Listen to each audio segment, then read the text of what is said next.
These allegations ought to be treated with the utmost gravity. The allegations are extremely credible. They were made by someone who voluntarily submitted to a lie detector test and had been discussed in the past, long before Kavanaugh's nomination to the Supreme Court, with a family therapist. I believe her. Many, many, many Americans believe her. Many, many women in America who have been taken advantage of certainly believe her. For too long, women have made serious allegations of abuse and have been ignored or dragged through the mud. It would be a disgrace if this body and our fellow Republicans let that happen. Chairman Grassley must postpone the vote on Judge Kavanaugh's nomination until, at a very minimum, these serious and credible allegations are thoroughly investigated. The FBI conducted a background check on Judge Kavanaugh before these allegations were known.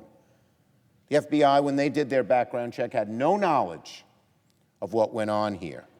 So it is now the FBI's responsibility to investigate these claims, update the analysis to Judge Kavanaugh's background, and report back to the Senate. The FBI is the right place for this investigation for two reasons. First, the FBI has the resources, the information, and the legal tools to conduct an investigation the right way, far better than some staffer talking to Professor Ford on the phone. You cannot lie to the FBI. That's a crime. The FBI will get to the truth. They almost always do. Second, our Republican colleagues have run a transparently partisan confirmation process.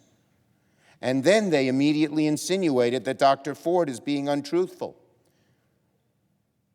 Republicans and their staff cannot impartially investigate these allegations. They've already said that they're not true.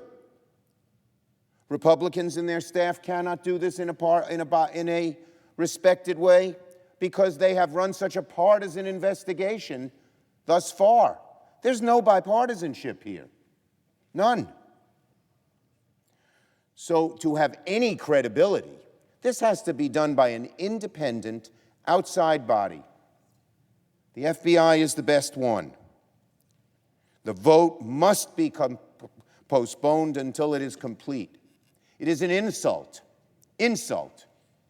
to the women of America to rush this through after these serious allegations have been made. It is an insult to the majesty of the Supreme Court to rush this through when these serious allegations have come forward.